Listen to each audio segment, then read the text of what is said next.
Hello बच्चों, आज हम लोग पढ़ते हैं सर्वनाम। सर्वनाम किसे कहते हैं, सर्वनाम का परिभाषा क्या होता है, आज उसके बारे में हम लोग जानते हैं। संज्ञा के स्थान पर उपयोग होने वाले शब्दों को सर्वनाम कहते हैं। संज्ञा के स्थान पर जिस भी शब्द का उपयोग हम लोग करेंगे उसे हम लोग सर्वनाम कहेंगे। जैसे इसका उदाहरण देख लेते हैं, मैं, तुम, आप, वह, यह, जो, कोई, कुछ आदि, ये सब क्या है, ये सब सर्वनाम है। सर्वनाम हम लोग यूज करते हैं बार बार, जैसे संज्ञा यूज ना करना पड़े इसलिए हम लोग उसके जगह पर यूज करते हैं हम लोग सर्वनाम का। जैसे कि श्यामा एक बहुत अच्छी लड़की है, तो यहाँ पर क्या हो गया, श्यामा, श्यामा संज्ञा हो गया। अब उसकी जगह पे हम लोग और भी आगे सेंटेंस बोलना चाहते हैं, वह पढ़ने में बहुत तेज है, तो वह क्या हो जाएगा, सर्वनाम। बार बार हम लोग श्यामा नाम न यूज करके उसके जगह पे हम लोग सर्वनाम यूज करेंगे। और हम लोग सर्वनाम तो हम लोग सभी जगह यूज करते हैं। और एग्जाम्पल देखते हैं, अजय और राम मित्र हैं, अजय और राम एक साथ खेलते हैं, अजय और राम के माता पिता भी अजय और राम से खुश रहते हैं। यहाँ पर क्या है, अजय और राम, अजय और राम, अजय और राम, मीन्स बार बार हम लोग को रिपीट करना पड़ रहा है, एक ही नाम को, एक ही संज्ञा यूज हो रहा है। तो इससे क्या होने लगता है, सेंटेंस में, वाक्य में बोरियत फील होने लगता है। तो आगे भी देखते हैं, अजय, अजय के मित्रों की सदा मदद करता है, यहाँ भी अजय, अजय, तो जैसे लग रहा है हम लोग एक ही नाम हम लोग बार बार दोहराते हैं, जिसके कारण बोरियत फील होगा। अजय एक अच्छा बालक है, यहाँ भी अजय। तो इसे हम लोग कैसे ठीक कर सकते हैं, ये सर्वनाम यूज करके।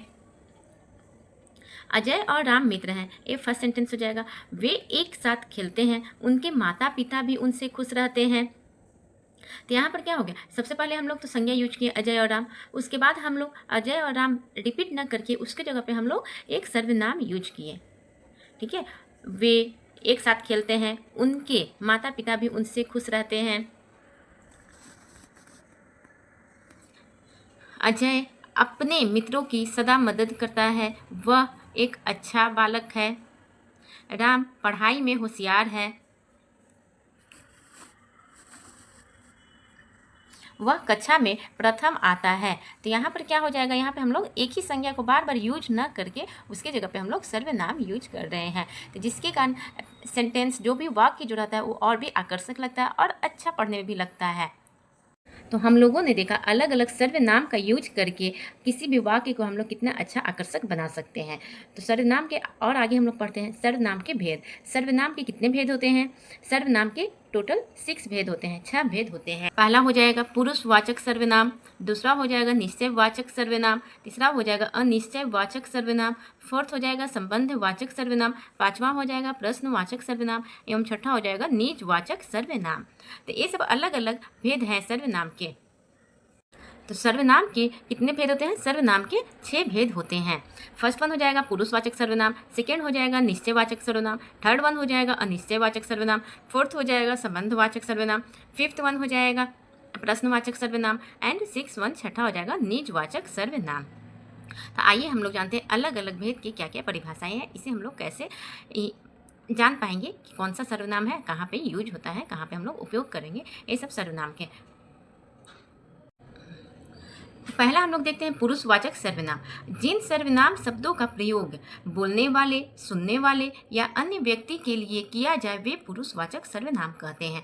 पुरुषवाचक सर्वनाम किसे कहेंगे, पुरुषवाचक सर्वनाम है इसका मतलब ये नहीं कि सिर्फ पुरुषों के लिए यूज हो, नहीं, इसमें 3 तरह के लोग आएंगे, जो बोल रहा है, जो सुन रहा है और जिसके बारे में बात किया जा रहा है, वे सब पुरुषवाचक सर्वनाम में आएंगे। तो पुरुषवाचक सर्वनाम किसे कहते हैं, जिन सर्वनाम शब्दों का प्रयोग बोलने वाले, सुनने वाले या अन्य व्यक्ति के लिए किया जाए उसे हम लोग पुरुषवाचक सर्वनाम कहते हैं। तो पुरुषवाचक सर्वनाम के उदाहरण देखते हैं। पुरुषवाचक सर्वनाम के उदाहरण क्या क्या होते हैं, मैं, तुम, वह आदि, ये सब क्या है, पुरुषवाचक सर्वनाम के उदाहरण है। पुरुषवाचक सर्वनाम के भी 3 भेद होते हैं। कौन कौन से होते हैं, उत्तम पुरुष, मध्यम पुरुष एवं अन्य पुरुष। पुरुषवाचक सर्वनाम के कितने भेद होंगे, 3 भेद होते हैं। फर्स्ट वन उत्तम पुरुष, दूसरा मध्यम पुरुष एवं तीसरा अन्य पुरुष। पहला हम लोग देखते हैं उत्तम पुरुष। उत्तम पुरुष किसे कहेंगे, इस सर्वनाम का प्रयोग वक्ता अथवा लेखक अपने लिए करता है। जिस भी सर्वनाम का प्रयोग जो बोलने वाला है या जो लिखने वाला है वह अपने लिए करे, वक्ता में जो बोलने वाला हो या लिखने वाला लेखक अपने लिए करता हो, उसे हम लोग उत्तम पुरुष में रखते हैं। इसका उदाहरण देखते हैं, मेरे लिए, मुझे, मैं, हम, मेरा, मुझसे, हमारा, हमें। तो ये सब जो भी सर्वनाम है, ये सब चीज़ से क्या हम लोग को पता चल रहा है, जो वक्ता है, जो बोलने वाला है, वह अपने लिए बोल रहा है। जैसे मैं कल मुंबई जाऊँगा, तो मैं कल मुंबई जाऊँगा, तो मैं मीन्स मैं अपने लिए बोल रही हूँ। मुझे, हम, मेरा, मुझसे, मेरा घर नया है, तो यह किसके लिए बोला जा रहा है, मेरे लिए मीन्स मेरे घर के लिए, मैं अपने घर के लिए ही बोल रही हूँ ना, मेरा घर नया है। तो ये मेरा क्या हो जाएगा, उत्तम पुरुष। तो पहला जो भी उत्तम पुरुष में किसे हम लोग रखेंगे, इस सर्वनाम का प्रयोग वक्ता या अथवा लेखक अपने लिए करता हूँ, तो उसे हम लोग। दूसरा, मध्यम पुरुष किसे कहेंगे, इस सर्वनाम का प्रयोग सुनने वाले के लिए किया जाए। मीन्स जब भी बात होगा तो 3 लोगों के बीच में होगा। मीन्स जो बोल रहा है, पहला क्या हो जाएगा, जो बोल रहा है, और दूसरा कौन हो जाएगा, जो सुन रहा है, एवं तीसरा कौन होगा, जिसके बारे में बात किया जा रहा है। तो अन्य पुरुष किसके लिए हो जाएगा, जो जिसके लिए बात किया जाएगा। मध्यम पुरुष जो सुन रहा है, कोई बोलेगा तो कोई सुनने वाला भी रहना चाहिए। ऐसा थोड़ी कोई एक आदमी अपने बोल रहा है, खुद ही सुन रहा है, तो वैसे कन्वर्सेशन नहीं ना होता है, बातचीत। तो 3 लोग जरूर रहते हैं बातचीत में। एक तो फर्स्ट वन उत्तम पुरुष पहला, जो अपने लिए वक्ता अथवा लेखक अपने लिए यूज करता है जिस भी सर्वनाम शब्द का प्रयोग। मध्यम पुरुष में क्या हो जाएगा, जिस सर्वनाम शब्द का प्रयोग सुनने वाले के लिए किया जाए। मीन्स कोई बोलेगा तो कोई सुनने वाला भी रहना चाहिए। तो मध्यम पुरुष में क्या हो जाएगा, इस सर्वनाम का प्रयोग सुनने वाले के लिए किया जाता है। इसका उदाहरण क्या होता है, तू, आप, तुम, तेरा, तुझे, तुझको, ये सब क्या है, सुनने वाले के लिए यूज किया जा रहा है। जैसे तुम्हारे पिताजी क्या करते हैं, मीन्स जो सुन रहा है उसको बोला जा रहा है कि तुम्हारे पिताजी क्या करते हैं। तो इसमें क्या हो जाएगा, मध्यम पुरुष। तो ये कौन सा सर्वनाम हो जाएगा, मध्यम पुरुष। तीसरा हम लोग देखते हैं अन्य पुरुष। पुरुषवाचक सर्वनाम के कितने भेद होते हैं, सर्वनाम के 6 भेद होते हैं। सबसे पहला कौन होता है, पुरुषवाचक सर्वनाम। सेकंड कौन सा होता है निश्चयवाचक सर्वनाम। थर्ड कौन सा होता है, अनिश्चयवाचक सर्वनाम। फोर्थ कौन सा होता है, संबंधवाचक सर्वनाम। फिफ्थ वन कौन सा होता है, प्रश्नवाचक सर्वनाम। एवं लास्ट वन, छठा होता है निजवाचक सर्वनाम। ये कौन से सर्वनाम के भेद हो जाएंगे। पहला हम लोग क्या पढ़े, पुरुषवाचक सर्वनाम। पुरुषवाचक सर्वनाम के कितने भेद होते हैं, पुरुषवाचक सर्वनाम के 3 भेद होते हैं। 3 भेद, फर्स्ट वन कौन सा हम लोग पढ़े, उत्तम पुरुष। सेकंड कौन सा पढ़े, मध्यम पुरुष। थर्ड कौन सा है, अन्य पुरुष। अन्य पुरुष किसे कहते हैं, इस सर्वनाम शब्द का प्रयोग वक्ता या श्रोता किसी अन्य व्यक्ति के लिए करता हूँ। मीन्स जो बोल रहा है, किसी भी बातचीत में जो बोल रहा है वह अपने लिए नहीं, जिसके बारे में बातचीत हो रहा है वह हो जाएगा अन्य पुरुष। इस सर्वनाम शब्द का प्रयोग वक्ता या श्रोता, मीन्स जो बोलने वाला है या जो सुनने वाला है वह किसी और के बारे में बात कर रहा है, उसके लिए यह सर्वनाम यूज करते हैं। जैसे ये, वो, यह, वह, उसका, उसकी, इसे, इससे, उससे, इनका, इन्हें। तो ये सब क्या हो जाएगा, अन्य पुरुष। अन्य पुरुष में किसी और के बारे में बात किया जाता है, जिसके बारे में बात किया जा रहा है वह अन्य पुरुष में आता है। इसका उदाहरण देखते हैं, कल वह विद्यालय नहीं आया था। कल वह कौन है, कोई और है, अन्य पुरुष, जिसके बारे में ना ही वक्ता अपने लिए बोल रहा है, ना ही श्रोता के बारे में बोला जा रहा है, बस तीसरे आदमी के लिए बोला जा रहा है कि वह विद्यालय नहीं आया था। दूसरा सर्वनाम के कौन सा भेद होता है, निश्चयवाचक सर्वनाम। निश्चयवाचक सर्वनाम किसे कहते हैं, हम लोग देखते हैं उसका परिभाषा।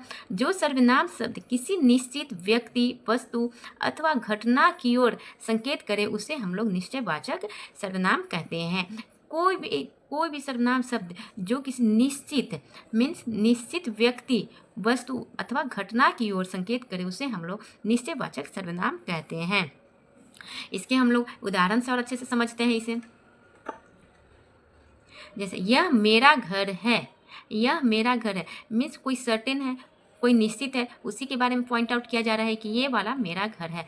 वह आपकी घड़ी है, कोई घड़ी है जो कि निश्चित है, जो वह उसी की घड़ी है, तो इसलिए हम लोग निश्चयवाचक सर्वनाम कहते हैं। वह मेरी पुस्तक है, जो पुस्तक रखा हुआ है वह तुम्हारी नहीं, वह मेरी पुस्तक है, तो यहाँ पे मेरी लगा हुआ है तो वह निश्चित बता रहा है, मीन्स निश्चयवाचक सर्वनाम हो जाएगा। तीसरा हम लोग पढ़ेंगे अनिश्चयवाचक सर्वनाम। जिन सर्वनाम शब्दों से किसी निश्चित व्यक्ति अथवा वस्तु का बोध न हो, मीन्स अनिश्चित हो, उसे हम लोग कहेंगे अनिश्चयवाचक सर्वनाम। इसका एग्जाम्पल से और हम लोग समझते हैं। जैसे बाहर कोई खड़ा है, कोई मीन्स कोई, हम लोग को मालूम नहीं है कौन खड़ा है, कोई आदमी है, औरत है, क्या है, कोई बच्चा है, हम लोग को नहीं मालूम है, लेकिन कोई खड़ा है मीन्स अनिश्चयवाचक सर्वनाम हो जाएगा। कोई आ रहा है, तो इसमें कोई क्या है, अनिश्चितता बताता है। सुरेश कुछ लिख रहा है, तो इसमें कुछ क्या हो जाएगा, वह लिख रहा है लेकिन हमें मालूम नहीं है कि वह क्या लिख रहा है, लेकिन कुछ तो लिख रहा है। तो ये हम लोग को निश्चित नहीं है ना कि क्या लिख रहा है, कैसा लिख रहा है। यह अनिश्चयवाचक सर्वनाम ये सब बताएगा। अनिश्चयवाचक सर्वनाम कौन कौन सा हो जाएगा? कोई, कुछ, तो ये सब हो जाएगा अनिश्चयवाचक सर्वनाम हम लोग यूज करते हैं।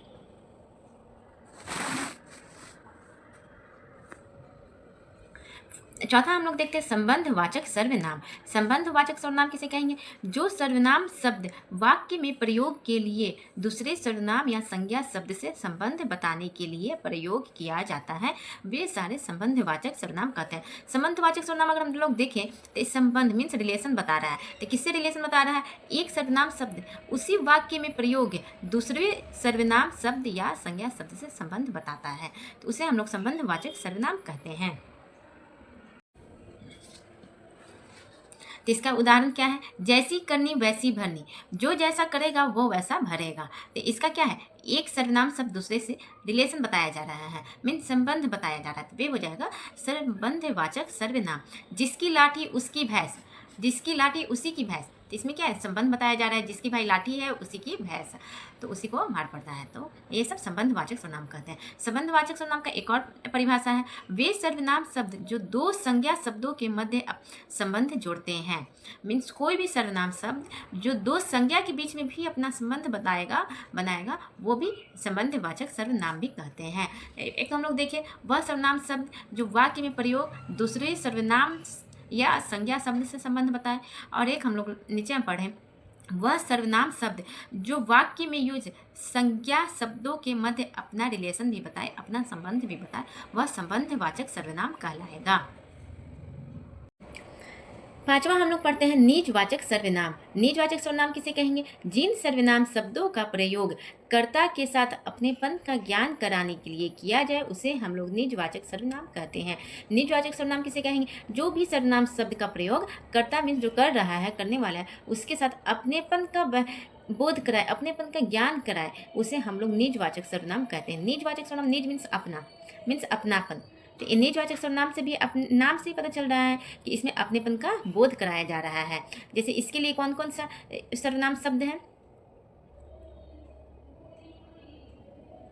स्वयं, खुद, अपने आप ही, मैंने, तो ये सब क्या है? निजवाचक सर्वनाम है। जैसे मैं खुद ही खाना बनाता हूँ, मैं खुद ही, तो यहाँ खुद क्या है?